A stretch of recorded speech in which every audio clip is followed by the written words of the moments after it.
1 साल के ठाकुर जी हैवे वारे हैं। तो यशोदा मैया सोच रही है जन्माष्टमी आवे वारी है, लाला को कहा दूं। मैया विचार करी रही कि लाला को कहा दूं, ऐसो कहा उपहार दूं कि 1 वर्ष को लाला भयो, लाला खूब प्रसन्न रहे। तो 1 वर्ष के ठाकुर जी हैवे वारे हैं, वहां से पहले नेक नेक चलनो सीख गए ठाकुर जी।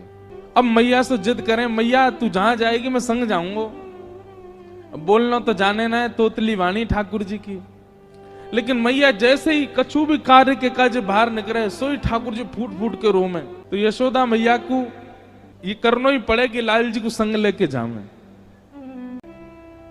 तो ठाकुर जी गोद में चल के और जोर जोरते रो में, क्यों? बोल मोह नीचे उतारो, मैं आप ही चलूंगा, संग चलूंगा मैया के। तो मैया कैसे चले? बोले जमुना जल की गगरी रखी है सिर पे, तो लाला की उंगली कैसे पकड़ेगी? और चलो जाते समय पकड़ भी ले तो लौटते समय तो जल भरो है, तो भार है, दोनों हाथ लगाने पड़ेंगे, तब कहा करें? तो मैया अपने सिर के पल्लू को ऐसे छोड़ दे पीछे, लाला को हाथ में पकड़ा दे और वे लाला इतको देख तो चलियो, मेरी आप पल्लू को छोड़ियो मत, पकड़ के चलियो संग में। सो ठाकुर जी मैया को पल्लू पकड़ के पीछे पीछे चले, कभी अपना अंगूठा चूसें, कभी अपनी उंगली पकड़ लें, कभी इतको देखें, बंदरन को देखें, मोरन को देखें, और जैसे कोई दिख जाए सो ठाकुर जी रुक जाए, रुके तो पल्लू खिंचे तो मैया को पता चल जाए लाला रुक गयो। जब यशोदा मैया जाती हैं, सब गोपियां अपने अपने भवन की खिड़की पे बैठ जामें और वहीं से बैठी बैठी इंतजार करें कब यशोदा जावेगी और बाकी पीछे पीछे नेक्स्ट से लाला जावेगो। नन्हे से कन्हैया मैया को पल्लू पकड़ करके और छोटे छोटे चरणन से चल के जामे और सब गोपी अपने अपने भवन के बाहर से ठाकुर जी को देखें, छुप करके देखें। एक गोपी के मन में भाव आयो, लाला रोज जावे मैया के संग, कैसे या को पकड़ लऊं, कैसे या के हाथ अनको ऐसे पकड़ के अपने अंक में भर लऊं। तभी एक गोपी ने एक दिन एक उपाय कियो, कहा जैसे यशोदा मैया के आवे को समय भयो, जैसे यशोदा मैया नेक आगे निकली, गोपी ने अपनी भुजा आगे कर दी और बाहर मक्खन दिखाए करके और लाला से कह रही है, कन्हैया आजा, देख तेरे काज मक्खन निकारो मैंने। ठाकुर जी रुक जामे तो मैया को पल्लू खींचे, और मैया को पल्लू खींचे तो मैया खींच के ले जाए लाल जी को। गोपी रोके तो हमेशा ही है, ठाकुर जी रुके पल्लू पकड़ के, मैया खींच के ले जाए। लेकिन आज मक्खन देख करके ठाकुर जी के चित्त में ऐसा लोभ उत्पन्न भयो कि ठाकुर जी ने जैसे ही माखन देखो है, मैया को पल्लू छूट गयो, अब मैया तो निकल गई आगे, कन्हैया अकेलो रह गयो वहीं। Next so Kanhaiya. गोपी गई दौड़ करके ठाकुर जी को अंक में भर के अपने कक्ष में ले आई, अपने घर में ले आई, भीतर ते चटकनी लगा ली और सामने खड़े कर लिए ठाकुर जी। एक एक रों का दर्शन कर रही है। ठाकुर जी को वाक्य प्रति आकर्षण नहीं, ठाकुर जी ढूंढ रहे मक्खन कहाँ है। ठाकुर जी रोने लगे, मोह मैया पास जानो है, मेरी मैया चली गई। गोपी कह रही देख मक्खन खिलाऊंगी लाला। सोई ठाकुर जी के रुदन बंद है जाए मक्खन के लोभ से। लाला खाएगो? हाँ खाऊंगो। ऐसे ना खवाऊंगी तो? बोले पहले मुंह को हृदय से लगा। ठाकुर जी हृदय से लगा में लोभ दे रही है मक्खन को, और गोपी अपना प्रेम प्रकट कर रही है ठाकुर जी के प्रति। ठाकुर जी हृदय से लग जाएं। अब दे गोपी मक्खन, तुतला के बोले लाल जी।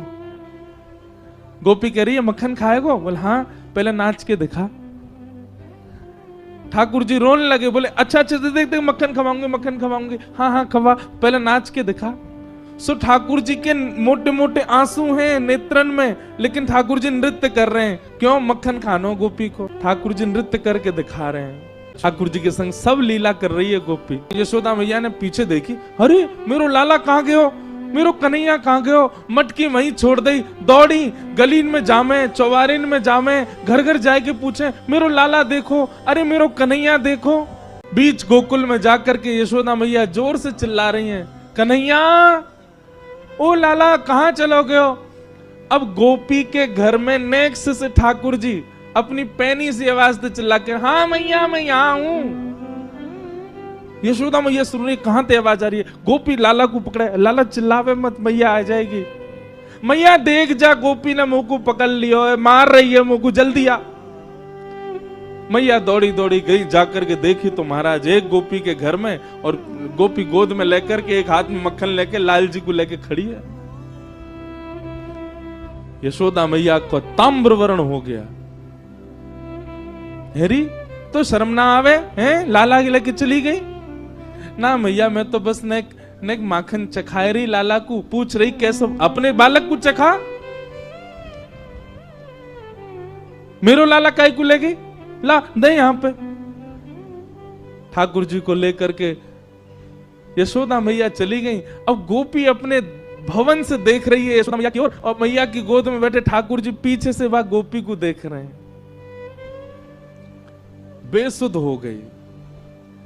कितने दिन व्यतीत हो गए उसी चिंतन में, उसी आश्रय में, उसी भाव में। कैसा स्पर्श है, कैसे नेत्र हैं, कैसी प्यारी सी नासिका है, कैसा मुखमंडल है ठाकुर जी का।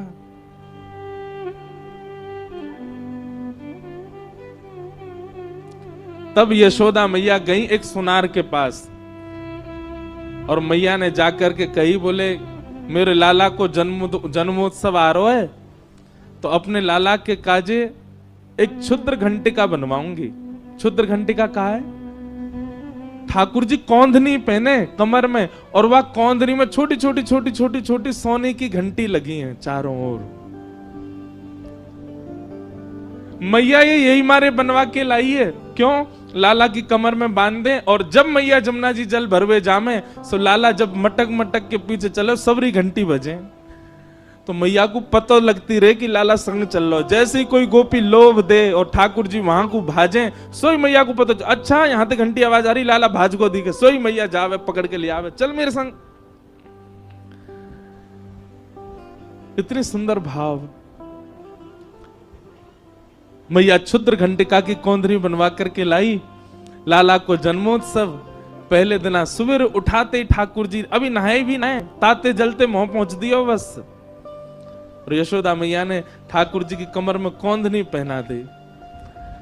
ठाकुर जी को इतनी भाई बातें निकरवे वारे स्वर इतने प्रिय लगे ठाकुर जी को। अब तो ठाकुर जी अपने सखान के पास बिल्कुल अधरते जामे, जे बजे नहीं, धीमे धीमे जामे। ओके, ए मधुमंगल, ए सीदामा, इतकुआ देख मैया मुंह को कहलाई। बोले कहलाई लाला, हाथ पकड़ मेरो। दोनों हाथ पकड़ लें, सोई ठाकुर जी अपनी कमर हिलाने लगे, जोर जोर से घंटी बजे, और सब ग्वाल बाल के, अरे लाला तेरो तो अंग अंग बजन लगो, तेरो तो अंग अंग ऐसा स्वर निकाले।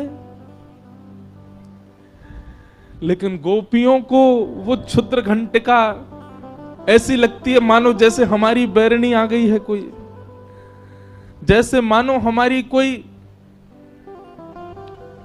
सौत आ गई है। ठाकुर जी की कमर में जब ते आई है, अब लाल जी हमारे पास ना आए, हमें क्यों? स्वर आ जाए मैया को, मैया जाके पकड़ ले लाल जी को।